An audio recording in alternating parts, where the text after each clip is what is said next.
देखो तो माँ, घर पर कौन आया है। अरे नीतू बेटा, आज कितने दिनों बाद तू घर आई है। शादी के बाद तो तूने बिल्कुल आना जाना ही बंद कर दिया। क्या करूँ आंटी जी, मेरी सास है ना, जब देखो तब हर जगह जाने के लिए रोक टोक करती रहती है। कल भैया का बर्थडे है तो उसी के लिए बड़ी मुश्किल से निकल कर आई हूँ। इसी बहाने आप दोनों से भी मिलना हो गया, वरना मेरी सास के राज में मुझे बाजार जाते हुए भी सोचना पड़ता है। सही बात है बेटा, जब तक मायके में हो तब तक मौज में हो। एक बार शादी हो गई तो फिर ससुराल वालों के अनुसार ही चलना पड़ता है। तुम दोनों बैठकर बातें करो, मैं तुम्हारे लिए चाय नाश्ता लेकर आती हूँ। क्या बात है नीतू, शादी से पहले तो तू हर टाइम एकदम मस्त मौला रहती थी, आज जरा टेंशन में लग रही है। अरे अभी तो तू अपने ससुराल में भी नहीं है, फिर किस बात की टेंशन ले रही है। क्या बताऊँ यार, मेरी सास की किटकिट सुनकर ना मेरा मूड परमानेंटली ऐसा हो गया है। देख, मैं तो तुझे साफ साफ बोल रही हूँ, शादी करियो तो ऐसे लड़के से ही करियो जो या तो अकेला रहता हो या फिर उसकी माँ पहले ही। अरे बस बस, क्या कुछ भी बोल रही है। मेरी होने वाली सासू माँ को पहले ही बेटा, आज तुझे मेरी बात पर जितनी हंसी आ रही है ना, कल उतना ही रोना आएगा जब तेरी सास तुझे चैन से सांस भी नहीं लेने देगी। ये सारी सास ना एक जैसी ही होती है, बस चाहती है मेरी बहू मेरे इशारों पर नाचती रहे। पूरे दिन में 1 मिनट चैन की सांस नहीं लेने देती मेरी सास मुझे। एक काम खत्म होता नहीं उससे पहले दूसरा काम थमा देती है। मेरा तो जीना हराम कर रखा है मेरी सास ने। मेरी सास की वजह से कितनी बार मेरी और विवेक जी की लड़ाई होती है। उनके घर पर आती ही उन्हें भड़काने के लिए बैठ जाती है। यार, तेरी बातें सुन सुनकर तो मुझे शादी करने से ही डर लग रहा है। कहीं मेरी सास भी तेरी सास जैसी निकली तो मेरा तो हो गया कल्याण। अरे इसमें तो कोई चांस ही नहीं है कि तेरी सास मेरी सास जैसी निकलेगी या नहीं निकलेगी। सारी सास एक जैसी होती है। सास लोगों की कौम ही ऐसी है जिनका एक ही काम होता है, और वो है अपनी बहू को परेशान करना और बहू बेटे के बीच लड़ाई लगवाना। नीतू की बातों से राशि के मन में सास का ऐसा डर बैठ जाता है कि अब वो अपने लिए बिना सास का दूल्हा ढूंढना शुरू कर देती है। शादी के लिए तो बस अब राशि की एक ही इच्छा थी, लड़का रहता हो तो अकेला, मुझे नहीं पालना किसी सास वास का झमेला। ऐसे ही समय बीतता है और राशि के लिए एक लड़की का रिश्ता आता है। माँ, मैंने बोला ना मुझे नहीं करनी अभी कोई शादी वादी, क्यों हाथ धोकर मेरे पीछे पड़ गई हो। अरे बेटा, एक बार लड़की को देख तो ले, अब आज नहीं तो कल शादी तो तुझे करनी है। वैसे लड़का ना अच्छा कमाता है, शहर में अकेला रहता है। शहर में अकेला रहता है मतलब उसकी माँ नहीं है। अरे शुभ शुभ बोल, लड़का शहर में अकेला रहता है इसका मतलब ये थोड़ी ना है कि उसकी माँ नहीं है। माँ है लेकिन गांव में रहती है। ऐसा होता है ना बेटा कि गांव में रहने वाले लोगों का शहर में मन लगता नहीं, इसीलिए शायद गांव में रहती होगी। लड़का शहर में नौकरी करता है इसलिए वो वहीं पर रहता है। लड़का अच्छा कमाता है, रिश्ता अच्छा है, एक बार सोच ले। अरे वाह वाह वाह, लड़का शहर में अकेला रहता है, मेरे लिए इससे अच्छा तो कुछ और हो ही नहीं सकता। मुझे तो जो चाहिए था मुझे मिल गया। जल्दी से शादी के लिए हाँ बोल देती हूँ, ये रिश्ता हाथ से नहीं निकलना चाहिए। अरे अब तुम मन ही मन क्या सोचने लगी, रिश्ते के लिए उन्हें बुलाना है या मना कर दूं? अरे नहीं माँ, अब तुम इतना कह रही हो तो शादी कर ही लेती हूँ। वैसे भी मुझे जैसे लड़की की तलाश थी वो तो मुझे मिल ही गया। क्या मतलब? अब कुछ नहीं माँ, अब राशि अपने लिए जैसा लड़का चाहती थी वो तो उसे मिल ही गया, इसलिए उसने देर ना करते हुए झट मंगनी और पट ब्याह कर लिया। कुछ दिन तो राशि ने शहर में अपने पति के साथ चैन की जिंदगी जी, लेकिन तभी एक दिन उसके पति राहुल ने किया अपनी माँ को टेलीफोन। हेलो माँ, अब तुम्हें और दिन गांव में रहने की जरूरत नहीं है। तुम्हारे बेटे का प्रमोशन हो गया है, नए घर में शिफ्ट हो गया हूँ अब मैं। तुम्हारी टिकट भी करवा दी है, बस अब तुम जल्दी से ट्रेन पकड़कर यहाँ आ जाओ। मैं कब से इस दिन का इंतजार कर रहा था। तुम यहाँ आओगी तो राशि भी बहुत खुश हो जाएगी। फोन पर राहुल की ये बातें सुनकर राशि का तो दिमाग ही घूम जाता है। राशि, परसों मम्मी हमारे पास रहने आ जाएगी, तुम उनका रूम अच्छे से रेडी कर देना। और हाँ, मुझे देर हो रही है, मैं ऑफिस के लिए निकलता हूँ, बाय। हाँ बाय। हे भगवान, अब ये क्या नई मुसीबत आ गई। मुझे तो लगा था शहर में अकेले रहूंगी, सास कभी आसपास भी नहीं फटकेगी, लेकिन यहाँ तो उल्टा ही हो गया। मुझे पता होता कि राहुल जी बाद में अपनी माँ को शहर बुलाने वाले हैं तो मैं तो पहले ही शादी के लिए मना करती थी। हे भगवान, अच्छी भली सुकून से जिंदगी चल रही थी, अब सास आएगी और मेरा जीना हराम कर देगी। 2 दिन के बाद राशि की सास सावित्री देवी उनके घर आती है। प्रणाम माँ। जीता रहे मेरा बेटा, जीता रहे। अरे तुम इस तरह भूत बनकर क्यों खड़ी हो, जैसे तुम्हें कोई शौक लग गया हो। मम्मी आई है, कम से कम उन्हें प्रणाम तो कर लो।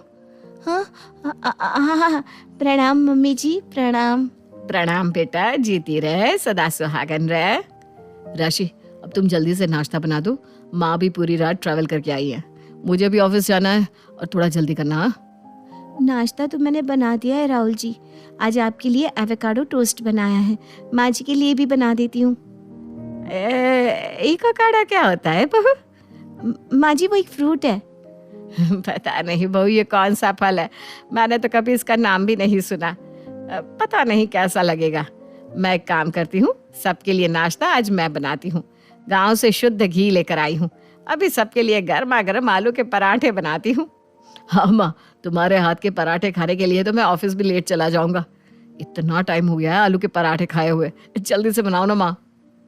और जो मैंने आपके लिए नाश्ता बनाया है उसे तुम खा लेना यार, लेकिन मैं तो आज माँ के हाथ के आलू के पराठे ही खाऊंगा। सच्ची कह रही थी नीतू, सारी सास एक जैसी होती है। घर में आए हुए अभी 1 दिन भी नहीं हुआ और रसोई में अपना कब्जा कर लिया। जिस पति को इतने दिन से अच्छे अच्छे खाने बनाकर खिला रही थी, उसी पति ने अपनी माँ के आते ही मेरे हाथ का नाश्ता करने से भी मना कर दिया। ये ले बेटा, गर्मा गर्म आलू का पराठा, वो भी मक्खन मार के, खा खा, मजा आ जाएगा। वाह क्या खुशबू है माँ। बहू तू भी बैठ जा, मैं तेरे लिए गर्मा गर्म आलू का पराठा लेकर आती हूँ। नहीं, मुझे नहीं खाना, आप खा लो, मैं इतना ऑयली फूड नहीं खाती। अरे कुछ नहीं होगा यार, एक पराठे में क्या होता है, एक पराठा खाकर तुम मोटी नहीं हो जाओगी। नहीं, मेरा मन नहीं है। कोई बात नहीं बेटा, अगर बहू का मन नहीं है तो जबरदस्ती मत कर, जब उसका कभी मन करेगा तो मैं उसके लिए बना दूंगी। देखो तो कैसे प्यार दिखा रही है मेरे लिए, जैसे मुझे पता ही नहीं है कि ये सब बस अपने बेटे के सामने ड्रामा कर रही है।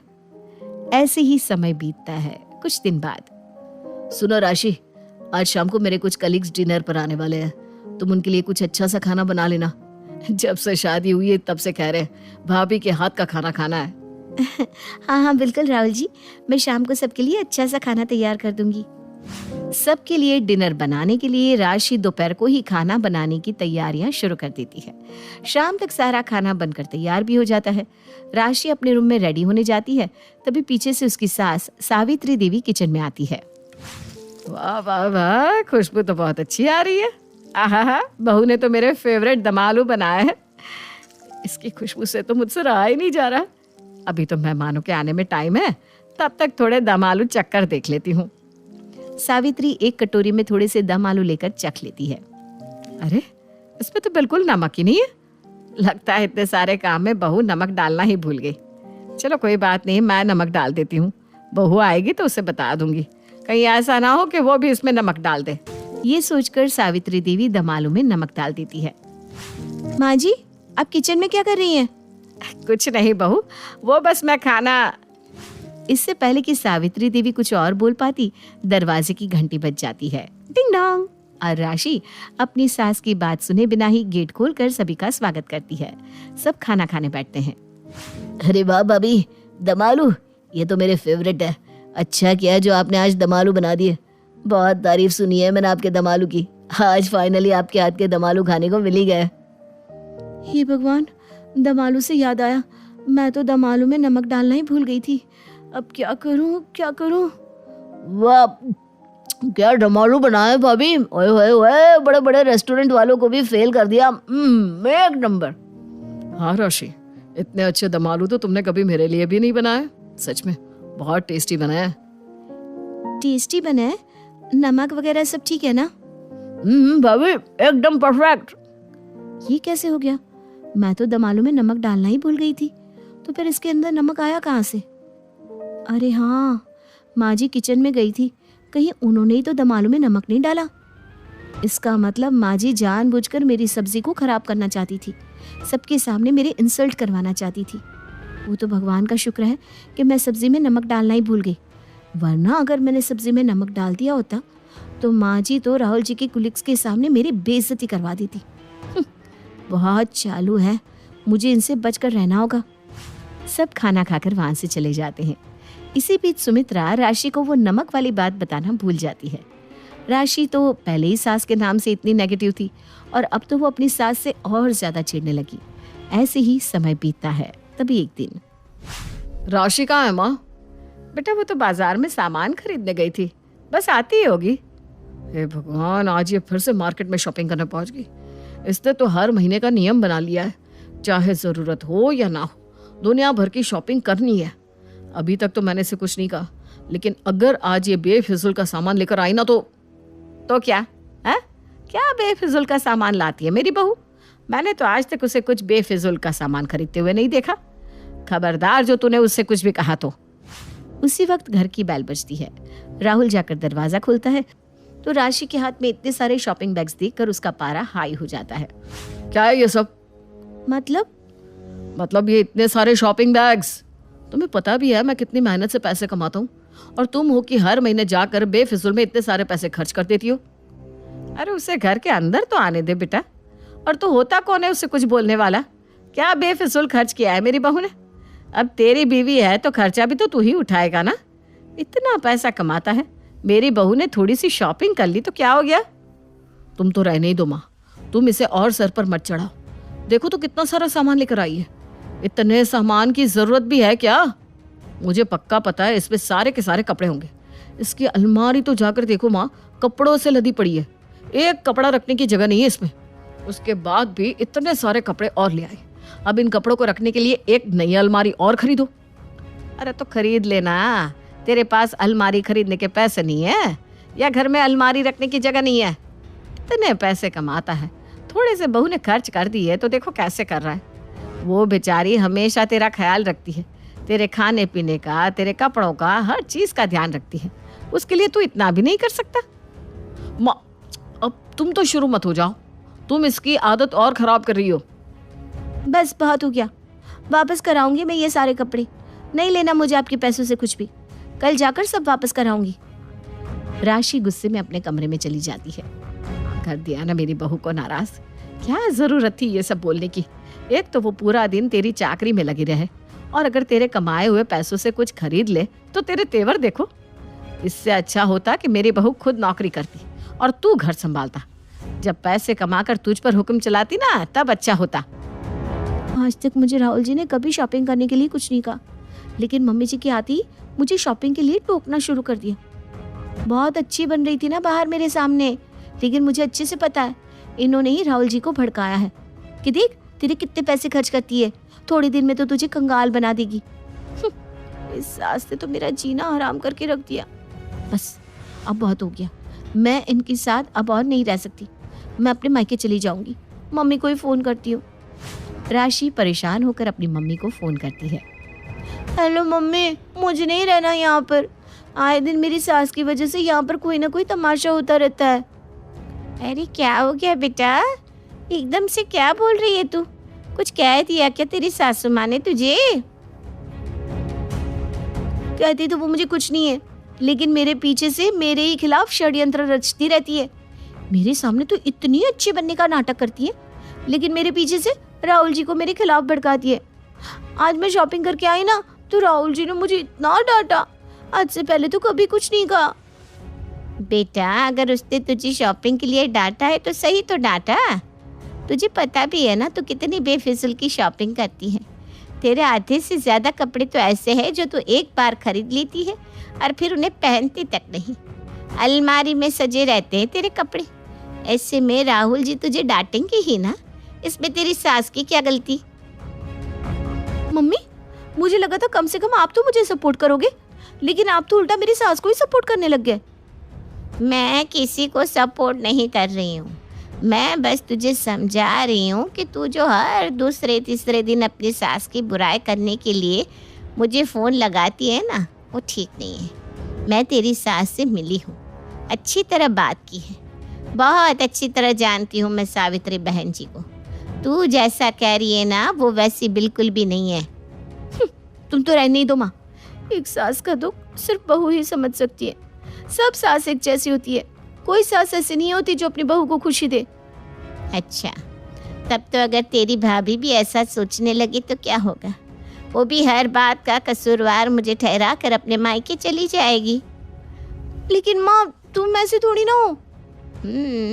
अभी तो तूने कहा ना सब सास एक जैसी होती है, तो मैं भी तो एक सास हूँ। मैं भला बाकी सासों से कैसे अलग हो सकती हूँ? लेकिन माँ, तुमने कभी भाभी के साथ कुछ गलत नहीं किया। तो तेरी सास ने कब तेरे साथ कुछ गलत किया? तो खुद ही अपने मन में उनके लिए गलत धारणा बनाकर बैठी है, इसीलिए तुझे उनकी कोई बात अच्छी नहीं लगती। उसमें भी तो उनके लिए कोई ना कोई कमी ही ढूंढती रहती है। एक बात याद रखियो बेटा, किसी में कमी ढूंढने जाएगी ना तो उसकी अच्छाई में भी तुझे बुराइयां ही नजर आएगी। एक बार अपनी सास के लिए अपने मन को अच्छा रख कर दे, तब तुझे पता चलेगा कि तेरी सास तुझसे कितना प्यार करती है। शायद तुम ठीक कह रही हो माँ। मैं अब से माँ जी के लिए गलत नहीं सोचूंगी। मुझे सबके लिए खाना बनाना है, मैं तुमसे बाद में बात करती हूँ। राशि सबके लिए खाना बनाकर टेबल पर सर्व करती है। अरे वाह बहू, आज तूने दम आलू बनाया है। वाह वाह, आज तो खाने का मजा ही आ जाएगा। अरे दम आलू से याद आया, उस दिन जब तूने सबके लिए दम आलू बनाए थे ना, तो तू उसमें गलती से नमक डालना ही भूल गई थी। मुझे बहुत अच्छी खुशबू आ रही थी, तो मैंने सोचा चख कर देखूं। तब पता चला कि भाई नमक ही नहीं है, तो मैंने खुद ही उसमें नमक डाल दिया था। मैं तुझे बताने ही जा रही थी कि तभी वो सब आ गए, फिर तो मैं तुझे बताना ही भूल गई। खैर जो भी हो, दम आलू बहुत स्वाद बने। इसका मतलब उस दिन मम्मी जी ने जानबूझकर नहीं, बल्कि मेरी हेल्प करने के लिए दम आलू में नमक डाला था। माँ ठीक ही कह रही थी, अपनी सास को पहले से ही गलत समझेगी तो उनकी अच्छाई में भी तुझे कमी ही नजर आएगी। मुझे इतना प्यार करने वाली सास मिली और मैं आज तक उन्हें गलत समझती रही। जरूरी नहीं कि हर सास एक जैसी हो। कुछ सासू माँ तो माँ से भी बढ़कर प्यार करती हैं। सॉरी मम्मी जी। सॉरी किस बात के लिए बेटा? बस मेरा सॉरी रख लीजिए मम्मी जी। क्या, क्यों, ये सब मुझसे मत पूछिए। ठीक है बेटा। दोनों सास बहू एक दूसरे को देखकर मुस्कुराती हैं और एक छोटा सा नजरिया बदलने से राशि के मन में अपनी सास के लिए भरा कड़वापन मीठे प्यार में बदल जाता है। उमा जी की बहू पिंकी को गप्पे मारने की बहुत आदत थी।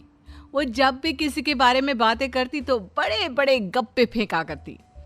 आसपास के सब लोगों को पता था कि पिंकी बहुत बड़ी गपोड़ी बाज है। लोग उसकी बात पर विश्वास नहीं किया करते थे, लेकिन हाँ, उसकी बातें सुन सुनकर हंसते बहुत थे। अरे बहू, पड़ोस वाली शर्मा जी है ना, उनकी बेटी का जन्मदिन है, तुम भी चली जाना। ठीक है मम्मी जी, ये तो बता दो गिफ्ट में लेकर क्या जाना है? अरे लेकर क्या जाना है, 250 का लिफाफा दे देना, बस काफी है। अरे मम्मी जी, अच्छा लगेगा क्या? पड़ोसी हैं हमारे, हमें कुछ बड़ा लेकर जाना चाहिए। अरे बहू, इतना काफी है।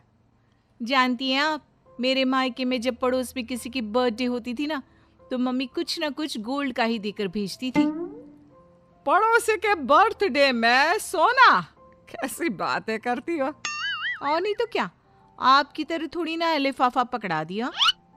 पिंकी शर्मा जी की बेटी के जन्मदिन में चली जाती है। अरे आज तो बड़ी सुंदर लग रही हो साड़ी में।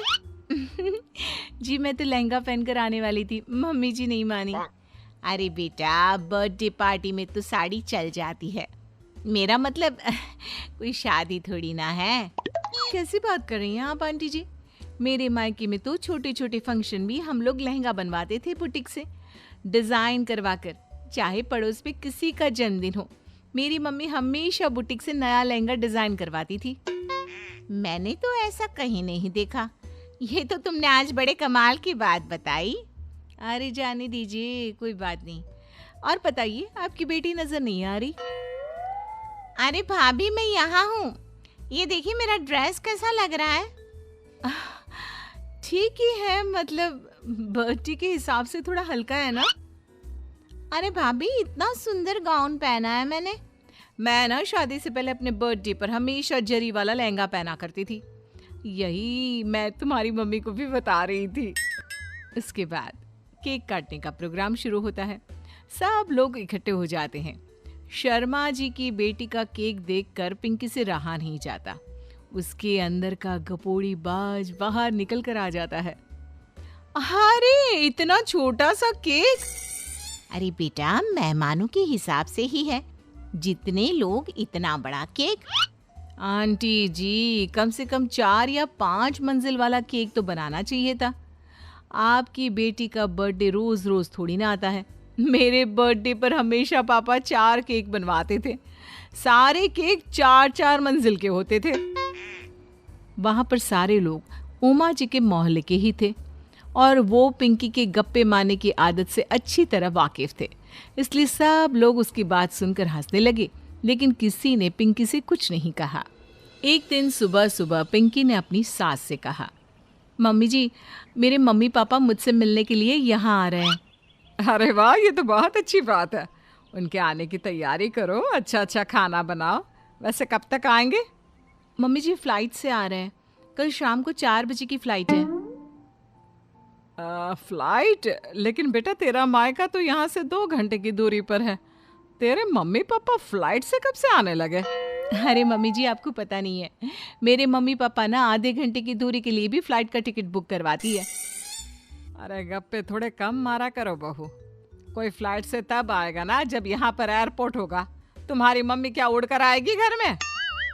अरे हाँ मम्मी जी, मैं तो भूल ही गई थी। वो क्या ना, मेरे मम्मी पापा हमेशा फ्लाइट से ही ट्रैवल करते हैं, तो मेरे दिमाग से ही निकल गया था। अगले दिन पिंकी के मम्मी और पापा पिंकी से मिलने के लिए उसके घर आते हैं। आइए आइए जी, आपका बहुत बहुत स्वागत है। और समदन जी, हमारी बेटी की कोई शिकायत तो नहीं ना? ठीक से संभाल लिया है ना आपका घर? अरे मेरी बहू बहुत समझदार है, घर का काम बहुत अच्छे तरीके से करती है। बस थोड़ा ज्यादा बोलने की आदत है उसे, आपको परेशान करती होगी ना?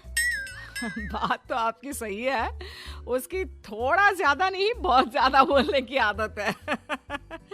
लेकिन कोई बात नहीं, आपकी बेटी दिल की बहुत अच्छी है, बस थोड़ा बोलती ही तो ज्यादा है। पिंकी बेटा इधर आओ, देखो तुम्हारे मम्मी पापा आए हैं। तुमने इनके लिए खाना तो बना लिया ना?